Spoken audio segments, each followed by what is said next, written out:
Hello again, everybody. Um, I just wanted to share you the first reading today because when I read it again today, it made me cry so bad. And I feel like I was on the cross, like the Lord Jesus Christ crying, saying, "Forgive them, for they do not know what they do." Even though they know of what they're doing, that it's wrong. And so it was hurt to my stomach to cry that way. It says, "They have set up kings, but not by me." You have to go to Hosea chapter 8. Chapter 8, versikulo 4 up to the 7, and then we jump to 11 to 13. It's the judgment come as an eagle. The judgment come as an eagle.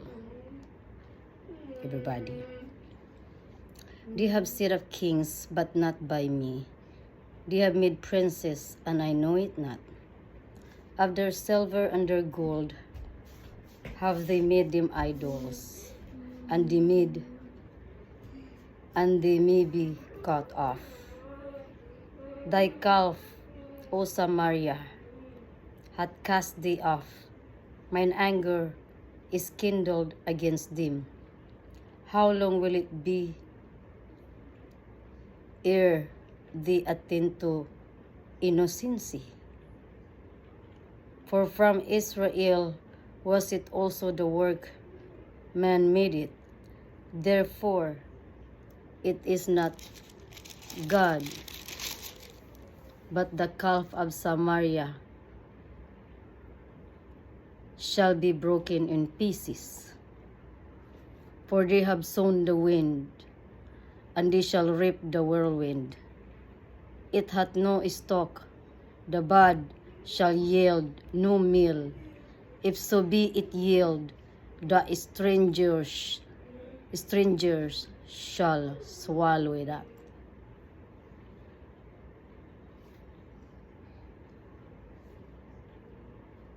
No more food, even if you plant it. It will be stolen, taken away from you, because you continue to decide who is to be the king, who is to sit, who is the princess, who is this and who is that. You know, you continue to assume. And it says, because Ephraim hath made many altars to sin, altars shall be unto him to sin. I have written to him the great things of my law, but they were counted as a strange thing. They sacrifice flesh for the sacrifices of mine offerings, and eat it. But the Lord accepted them not. Now will he remember their iniquity and visit their sins.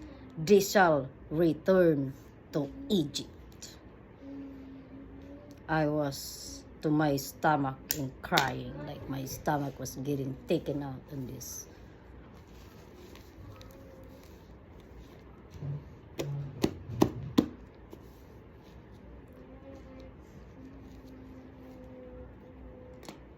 I am not the judge. It's God is the judge. I'm just here to deliver the message. And so, this is the day of the Lord, the time. He is histing it because it's too much. It's too much. People are in a hurry to who can be the first. when in fact it is only how to get to heaven, right?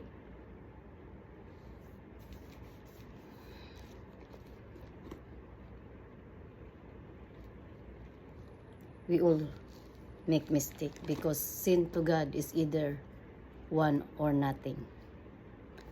So many and one is the same. It's either none. God is not a liar. He is the truth. He's true. So if any of you,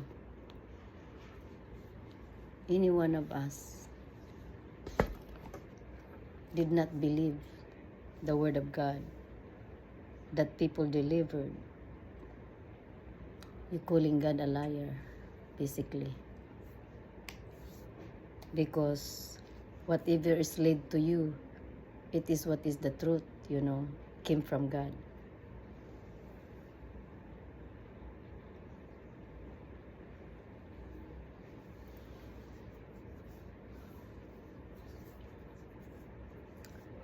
To any one of you that set your heart with the Lord our God, continue to pray more and do not stop or do not lose hope. God's presence is strong like a wind. But when you give Him thank that He came to you, He will transfer that joy to happiness. But the devil's presence is also fearful and scary. But those who do not have God, even when you call, the devil will laugh at you. But when you have God inside of you, because that's the truth, the devil run away and flee. He do the same thing. It's the same thing that we will do, when we act. I just want to say, blessed are the poor in spirit, for theirs is the kingdom of heaven. And blessed is he who comes in the name of the Lord,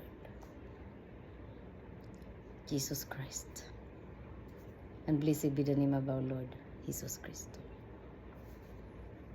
He protects us for sure by His blood.